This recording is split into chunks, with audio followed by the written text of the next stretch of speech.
घेऊन ये. मास्क लावून आणा सगळं. अरे काय सहसा करायला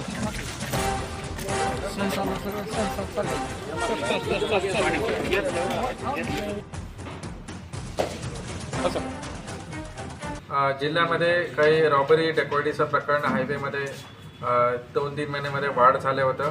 तसेच येरमाळ्यामध्ये जे गुटखा गाडीवरती लूट चालू होतं तेव्हा आमचा अधिकारी असतील आणि कर्मचारी गेले आणि त्याच्यावरती गुन्हा पण दाखल झालेले आहे.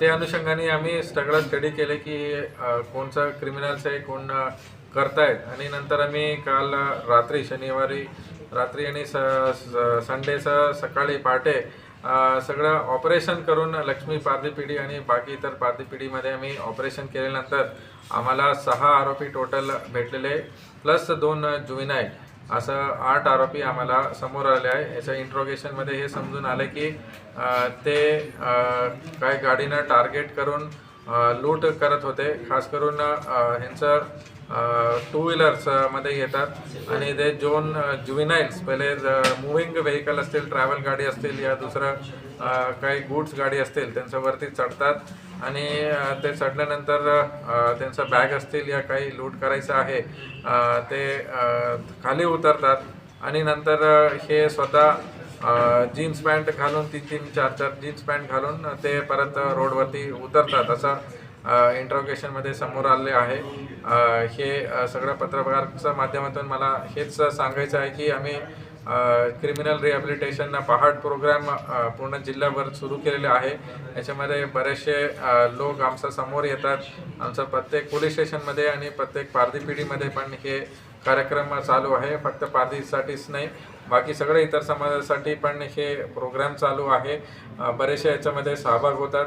बट काही असं क्रिमिनल एलिमेंट्स आहे ते आमचं समोर येत नाही. ते आमचं कधी पिढीला गेले तरी या त्यांचं गावामध्ये गेले तर ते आमचं समोर येत नाही.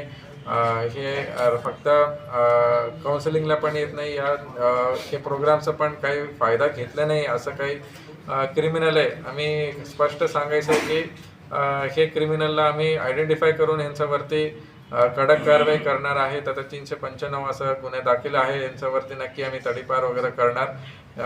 काही इतर सेक्शन्स यांचं गुन्हे ओपन होत असलं तर ह्यांना हद्दपार प्लस MPD पण कारवाई आम्ही नक्की करणार आहे.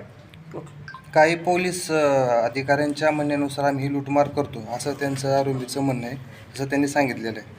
ह्याचं असं SDPO सिटीकडे याचं एन्क्वायरी दिलेली आहे. आतापर्यंत आम्हाला अधिकारीचं कोणाचं असं सहभाग दिसून आलं नाही आहे. काही कर्मचारीचं नाव ते घेतात. ते सगळं एन्क्वायरी चालू आहे. आम्हाला ठोस पुरावा कर्मचारी ह्यांच्यासोबत संपर्कमध्ये होते या ह्यांचं खास करून रोल होतं या ते स्वतः ते स्पॉटला होतं असं कोणत्याही आतापर्यंत एन्क्वायरीमध्ये आलं नाही आहे. बट एन्क्वायरीमध्ये नक्की काही असं प्रूफ आलं तर आम्ही त्यांच्यावरती पण आम्ही कारवाई ॲक्शन घेणार आहे. तर ते तुळजापूर येथील मौल्यवान दागिने प्रकरणात काय तपास लागला का? निष्पन्न झाले का काय आरोपी?